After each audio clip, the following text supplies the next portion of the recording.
Imagem, semelhança, templo onde eu quis morar. Já terminamos ontem o livro do Êxodo, entramos no terceiro livro da Bíblia, o livro dos Levíticos. O livro Levítico significa os filhos de Levi. A tribo de Levi foi escolhida por Deus para ser a tribo sacerdotal.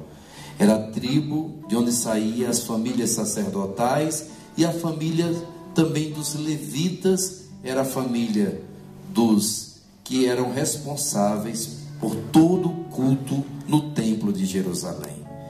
Pela liturgia, a liturgia tanto do antigo povo de Deus, os judeus, como do novo povo de Deus, que é a Santa Igreja Católica, é algo divino, porque a liturgia, o culto, é uma forma de adorarmos a Deus, de reverenciarmos a Deus, de comunicarmos a Deus todos os sentimentos do nosso coração, de fé, de esperança, de amor a Ele, mas ao mesmo tempo suplicando-lhes a sua bênção, o seu perdão, oferecendo sacrifícios, sejam de ação de graças, de reparação, sacrifícios que nos tornam propícios a Ele e Ele a nós, com a sua graça, com o seu poder. Então a liturgia é algo maravilhoso, tanto no Antigo como no Novo Testamento, como no tempo da igreja.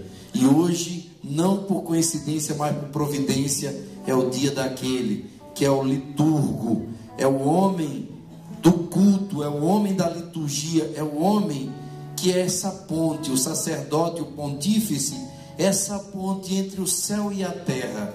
Ele, em nome de todo o povo, recolhe as orações e apresenta a Deus, e em nome de Deus prega a palavra dele, convida a conversão, convida a uma vida cristã, mas ao mesmo tempo é um instrumento para a bênção, para a cura, para a libertação, para as graças que nós precisamos. É aquele que faz o intercâmbio entre o céu e a terra.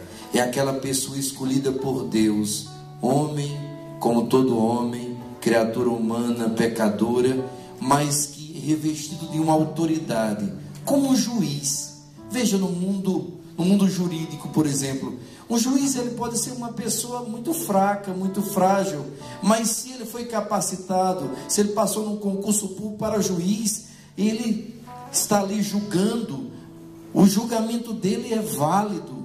Ele pode ser uma pessoa até injusta, mas se ele julgar ali de acordo com a lei de Deus, não a lei dos homens, ele está realmente sendo um instrumento, e a palavra dele tem autoridade, porque não é a pessoa dele, mas é o que ele exerce. Um médico pode até ser um fumante, por exemplo, mas ele pode ser um instrumento de Deus para a cura de um pulmão, porque ele recebeu esse conhecimento, ele tem esse dom da medicina. Se um médico, se um juiz, se alguém tem esse poder, essa autoridade, é investido em autoridade, se um homem, presidente da república, se ele baixar um decreto, aquele decreto tem autoridade, porque a autoridade que ele recebeu, foi eleito para isso. Agora imagine um sacerdote escolhido e ordenado por Deus na igreja, para o serviço de Deus. Se a gente precisa de bons médicos, bons juízes, bons presidentes da república, precisamos de muitos sacerdotes, porque eles são essas pontes entre o céu e a terra. Peçamos então que Deus mande muitos levitas, muitos sacerdotes segundo o seu coração. Que São João Paulo II, São João Maria Vianney, que estamos celebrando hoje, sejam sempre essa fonte de inspiração. Quem sabe se entre nós não tem futuros sacerdotes, né? Eu fico olhando para o rosto de alguns jovens. Quem sabe se aqui não tem algum que vai ser um grande sacerdote, vai ser uma pessoa como São João Paulo II, vai doar sua vida e vai trazer tanto bem. Vocês já imaginaram se São João Paulo II não fosse um sacerdote? Se ele quisesse outra vida, eu acredito que muitos de nós nem estaríamos aqui. do sim de um sacerdote, do sim de um homem, quantos milhões de vidas são alcançadas, são atingidas.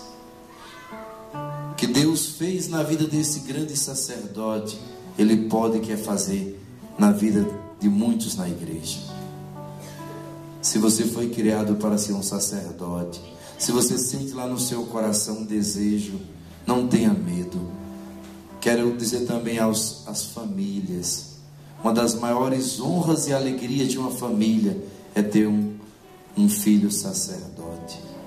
Quem é que gostaria de ter um sacerdote na sua casa? Peça a Deus, diga: Senhor, dá-nos a graça de ter um padre.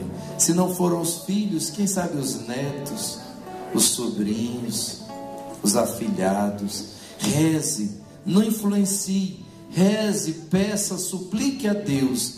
Se ele realmente foi chamado para esse caminho, Deus o conduzirá. Amém? E nesse livro do Levítico de hoje nós ouvimos as prescrições que Deus fala a Moisés e a todo o seu povo sobre as solenidades do Senhor, sobre as festas. Como é bonito, meus irmãos, a nossa liturgia é linda, é perfeita. Eu fico com muita pena de muitos católicos que não têm a graça da compreensão nem do conhecimento da liturgia. Cada missa, você sabia que se você vier à missa todos os dias, você vai ler toda a Bíblia em 4 anos? Toda a Bíblia. Todos os dias é uma leitura, no mínimo, né? Uma leitura, um salmo, dos 150 salmos, e um dos 4 evangelhos, um texto do evangelho.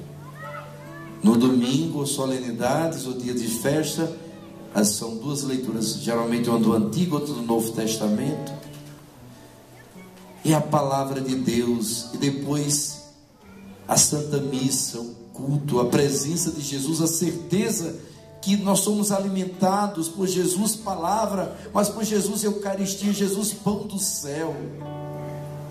Meus irmãos, como é bonito cada missa, cada celebração que participamos com fé. É uma solenidade, é uma festa. Cada missa, apesar de ser o mesmo sacrifício de Jesus, é um ato novo de amor. É a graça de Deus que se renova na terra. Meus irmãos, que bênção. Nessa hora, com certeza em muitas partes do mundo, apesar de ser vários horários do dia, muitos estão celebrando a Santa Missa, participando do sacrifício. São as solenidades, as graças de Deus que se renovam, que se atualizam no mundo. Bendito seja Deus por isso. No Evangelho de hoje concluímos o capítulo 13 de São Mateus. Jesus, depois de ter contado aquelas lindas parábolas, ele vai com seus discípulos, com seus apóstolos, para a sua cidade natal. Ou não, a sua cidade natal é Belém, mas a cidade onde ele foi criado. Qual foi a cidade que Jesus passou 30 anos de vida? Nazaré.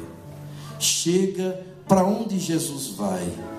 Jesus é o grande sacerdote. Ele não vai para a casa da sua mãe, ele não vai para a casa dos amigos. Aonde ele vai? Não sabeis que devo estar na casa do meu Pai. Jesus tem um grande amor pela igreja, pela casa de Deus. Ele vai para a sinagoga, que é a casa de oração, e lá ele começa a pregar o Evangelho. E as pessoas que conviveram 30 anos com Jesus começam a ficar admiradas e começam a zombar. De onde vem tanta sabedoria, esses milagres? Ele não é filho de Maria, de José o carpinteiro? Seus irmãos, suas irmãs não são Tiago, José, Simão e Judas? Aqui, todos sabem, nem precisa repetir, mas para aqueles menos informados, não são filhos, não são irmãos de Jesus no sentido sanguíneo, não são filhos de Maria, não diz, não são também filhos de Maria ou de São José, de um outro casamento que ele tenha tido, de forma nenhuma. Irmãos são primos, são parentes próximos. A Bíblia foi escrita, o Novo Testamento, Mateus, foi escrito em hebraico. No hebraico, como também no grego, não existe esse termo primo. Quem é da família são todos irmãos. Ló é sobrinho de Abraão, mas você pode ver no texto, ele vai se referir a Abraão. Abraão vai se referir a Ló. Nós somos irmãos, não é? Então, o parentesco aqui é sanguíneo, mas é de família. Porque muitas vezes os protestantes, baseado em apenas versículos como esse, dizem que Nossa Senhora não foi sempre virgem, que ela teve outros filhos. A Bíblia jamais vai mostrar que Nossa Senhora teve outros filhos. Quando Jesus tinha 12 anos, quem é que aparece? Olha, Jesus tinha 12 anos. Se ele tivesse irmãos, com certeza eles tinham que ir com ele. Mas quem é que aparece aos 12 anos? Só Jesus, Maria e José. Quando Jesus morreu, a quem ele entregou sua mãe? Se ele tivesse outros irmãos de sangue, ele não poderia. Dentro da lei de Deus, ele não poderia confiar sua mãe a outro que não fosse um filho sanguíneo dela. Mas a quem Jesus confiou sua mãe do alto da cruz? Quem foi? João, filho de quem? De Zebedeu e de Maria Salomé. Então, e são provas, só para falar duas provas, são provas incontestáveis que Jesus não teve irmãos de sangue. Eram primos, eram parentes. Então os parentes de Jesus começam a questionar. Pessoal da sua cidade, aquela cidade que ele amava tanto, aquela cidade que o viu crescer, que ele desejava tanto fazer tantos milagres e tantas graças, aquela cidade se fechou para ela. Aqui eu quero dizer uma coisa para vocês. Vocês estão se consagrando hoje. A gente percebe na comunidade que a dinâmica, infelizmente, é a mesma. Com o passar do tempo, vocês já estão há algum tempo aqui na comunidade. Com o passar do tempo, principalmente quando a gente faz a consagração, nossa tendência, às vezes, é arrefecer na fé. Porque a gente se acostuma. Uma coisa que destrói um casamento, destrói tudo que é de mais precioso nesta vida, é justamente a falta de perceber a grandeza do que é o dia a dia. É deixar a rotina tirar o brilho, a importância, a gente banalizar os nossos relacionamentos, porque a gente acha que já convive, já sabe, porque já fiz minha consagração. Então eu começo, olha, eu vou dar, não sejam como o povo de Nazaré, não se acostume com a graça de Deus, com a comunidade. O homem, a mulher de coração novo, o homem e a mulher que ama a Deus, vocês amam muito a Deus, estão muito felizes, estão ou não estão? Mantenha esse mesmo amor. Quem é casado aqui, levante a mão, e casado inclusive há muito tempo. Mantenha o amor e o respeito.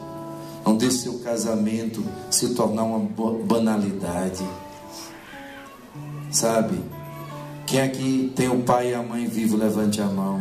Valorize seu pai e sua mãe.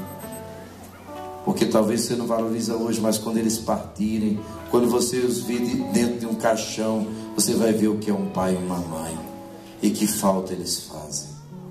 O povo de Nazaré conviveu com Jesus 30 anos, com Nossa Senhora, com São José, mas eles endureceram o coração. E Jesus diz uma coisa tão triste: infelizmente, um profeta só não é bem aceito na sua terra, entre os seus. Passa alguma dificuldade na sua casa, seja bem-vindo ao time de Jesus. Mas não Faça com que as pessoas passem essa dificuldade. Não esqueça quem é a comunidade, o que ela representa para você hoje e sempre. Ame, mantenha esse amor, mantenha o primeiro amor.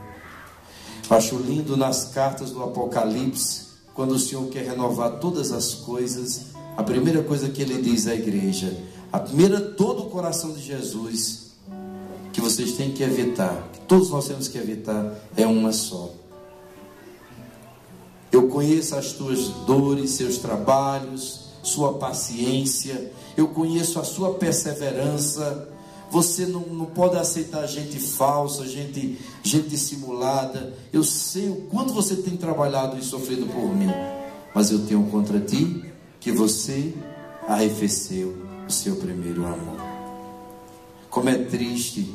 Sei que você trabalha tanto para manter sua família, para manter seu casamento.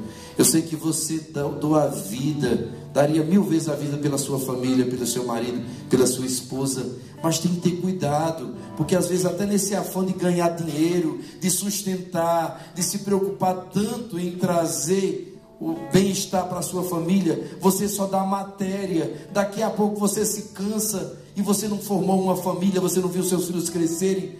Não tem amor, não tem respeito, só tem cobrança. Você se sente usado, a mulher se sente abandonada, os filhos ou o pai sente injustiçado. Eu fiz tanto e ninguém reconhece, e o demônio destrói, porque faltou o amor. Pode até ter pão, pode até ter piscina, pode até ter tantos bens, mas o bem maior que não pode faltar é o amor. No nosso caso com o Senhor, não pode faltar esse amor, essa consagração, essa vontade de cada dia crescer na fé.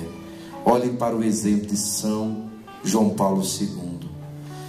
Era um homem que se renovava. Quando a gente pensava que ele já estava entregando os pontos, né? Aí é que ele amava mais. Um dia perguntaram a ele: o senhor não vai renunciar ao papado? O senhor não tem mais força. Ele disse: se Cristo tivesse podido descer da cruz e desistido, eu teria todo direito. Mas ele não desistiu. Eu vou até o final. Eu nunca me esqueci. Há um tempo atrás, tinha um homem que ele era um excelente mestre de obra. Ele construía casa. E o patrão dele ganhou muito dinheiro com o trabalho dele. Ele construiu muita casa. Minha casa, minha dívida, você já ouviu falar, né? Ele construiu muitas casas. Mas o coitado vivia morando de aluguel e morava numa casinha horrorosa. É sempre aquela história, né? O coitado não tinha nem tempo. Final de semana, às vezes a mulher pedia para ele consertar alguma coisa. Ele estava tão cansado. Ele sabia a luta que era. Então, aquele homem, o patrão, muito agradecido, disse: olha, você já está cansado, eu vou dar a sua aposentadoria. Eu só quero lhe pedir o último favor, por favor, me construa uma casa. Eu quero que você construa uma casa muito boa, porque depois dessa casa eu vou lhe dar a sua aposentadoria e você vai descansar. Aí ele disse: eu pensava que ele ia me dar, ele já prometeu que ia dar a minha aposentadoria, ainda me pede mais uma. Ele quer tirar até a última gota de sangue. Aí fez. As outras casas ele fazia assim com muito carinho, mas essa aí ele já estava tão cansado, ele terminou de qualquer jeito, fez as coisas, tudo.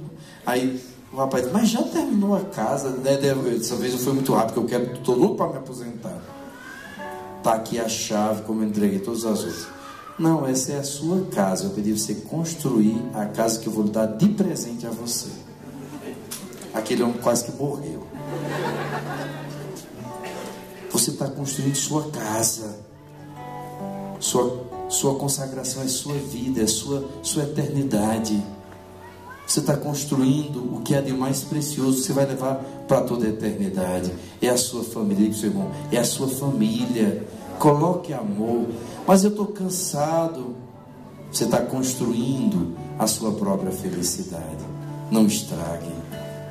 Não estrague o que Deus lhe deu de mais bonito. Então nosso Senhor pede para que a gente tenha fé, tenha um coração generoso, tenha muito amor, né? Eu quero terminar essa palavra com São João Paulo II, lendo para vocês algumas frases do Testamento. Você quer conhecer um homem? Veja quais são as suas últimas palavras, veja qual é o resumo da obra. Uma pessoa, quando está chegando na última fase da sua vida, e uma pessoa que se prepara para essa última fase da vida, ela tem muito cuidado, cada palavra tem um peso muito grande. Então ali a gente conhece a alma, ali a gente conhece aquilo que Jesus disse: onde está o teu tesouro, aí está o teu. Vamos ver onde estava o coração, onde estava o verdadeiro tesouro da vida de São João Paulo II. Ele começa o testamento dizendo assim: ele escreveu esse testamento, preste atenção, de 1920 até 2005, o ano que ele morreu. Ou seja, ele tinha uma certeza que um dia chegará a morte e que ele precisava sempre estar preparado para viver esta graça de Deus. A primeira palavra que ele fala é: em nome da Santíssima Trindade, amém. Ou seja, minha vida está acontecendo em cada momento em nome da Santíssima Trindade, em nome do Pai, do Filho e do Espírito Santo. E ele começa citando Mateus 24:42. Vigia, é um conselho de Jesus. Vigia, porque não sabeis o dia em que o Senhor virá. E ele diz assim: estas palavras me recordam o último chamado que ocorrerá no momento em que o Senhor quiser. Eu desejo seguir a Cristo e desejo que tudo que faz parte de minha vida terrena me prepare para o momento da morte, do encontro com Ele. Não sei quando isto ocorrerá, mas como tudo, também entrego este momento nas mãos da mãe do meu mestre, totus tuos, ó Maria. Nós percebemos aqui que o tesouro, que a grande riqueza, que o objetivo da vida desse homem, São João Paulo II, sempre foi o céu, foi a Santíssima Trindade, a certeza que um dia ele iria morar lá. Então, desde a sua juventude, desde o começo do seu sacerdócio, desde quando ele foi entendendo os planos, os sonhos de Deus para a vida dele, ele quis realizar, mas ele percebeu que sozinho ele não conseguiria. Então ele se colocou nas mãos de quem pode nos conseguir. Quem quer ir aqui para o céu de verdade? Diga para o seu, levante a mão, diga ao seu irmão: eu quero ir para o céu. Mas uma certeza eu tenho: sozinho eu não dou conta. Eu vou me perder no caminho. Eu preciso de alguém que me ajude. Quem é que vai lhe ajudar? Aquela que está no céu, aquela que é a sua mãe, que é a própria mãe de Deus. Vocês já pegaram a relíquia? São os consagrados. Já? Então pode trazer a outra. Meus queridos irmãos, minhas amadas irmãs, nós precisamos cada vez mais nos colocarmos nas mãos do Senhor, porque nas mãos do Senhor Ele vai nos dar a ela. Não é à toa que na hora da sua morte, quem Ele entregou? O discípulo que amava, que representava cada um de nós, entregou a sua mãe. Primeiro Ele se dirige a ela: mulher, eis aí o teu filho. Eu acabei de dizer uma coisa, uma verdade, mas uma verdade incompleta. Eu disse que Jesus confiou sua mãe ao discípulo, porque ela não tinha outros filhos biológicos. Mas na realidade, ele não se dirige primeiro a ele. Se você for ver no Evangelho, João 19:25, ele se dirige primeiro a quem? A ela: mulher, eis aí o teu filho. Não é João que vai cuidar de Nossa Senhora, é Nossa Senhora que vai cuidar de João, e é Nossa Senhora que vai cuidar de cada um de nós. Então, se queremos ir para o céu como São João Paulo II, temos que ter um grande amor a Nossa Senhora. Seu lema seja como o dele: totus tuoso, Maria, sou todo teu. Meu caminho é para o céu. Estou me consagrando de acordo com o meu estado de vida, não é? Em pobreza, obediência e castidade, dentro desse carisma da intimidade, ser discípulo íntimo do Pai,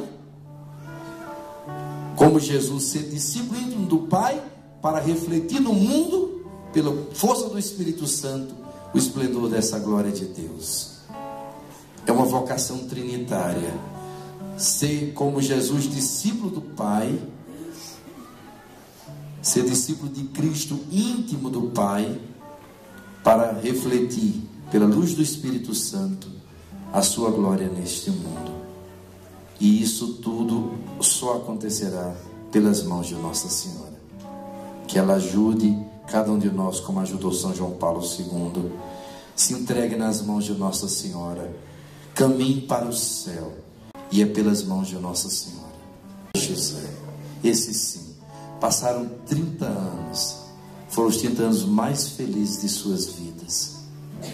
Porque apesar de viver no meio de tanta gente, eles tinham, os três, era uma trindade ali, unidos. Um com amor, um respeito, uma adoração. E ela estava ali, cuidando de Jesus, cuidando de São José. São José e ela, cuidando de Jesus, Jesus cuidando dos dois. É a comunidade ideal. Aqui ainda não é a comunidade ideal. Esperando pelo menos que não seja a cidade de Nazaré, sejamos a Sagrada Família de Nazaré. São João Paulo II nos ajude, nos desperte, nos dê força e coragem. Que quando Ele nos chamar, meus irmãos, cada um de nós, a gente possa dizer, como vocês acabaram de dizer: eis-me aqui, eis-me aqui. O Senhor me chamou, eis-me aqui. Envia-me, prepara-me e me dê a graça de viver minha eternidade contigo. Que adianta o homem ganhar o mundo inteiro e vir a perder a sua alma? De nada vale. O maior tesouro é a nossa salvação eterna, e não só nossa, mas de toda a nossa família. Hoje vocês estão dando um passo muito largo. O maior passo talvez da vida de vocês foi o batismo. Nem vocês deram pelas mãos dos seus pais, mas o maior passo hoje, conscientemente, depois do seu crisma, podem ter certeza que é esta consagração de vida neste carisma. É um passo grande. E ela amparando, dizendo: dê outro, mais outro, mais outro, cada dia, renovando esse amor, essa entrega. Louvado seja nosso Senhor Jesus Cristo.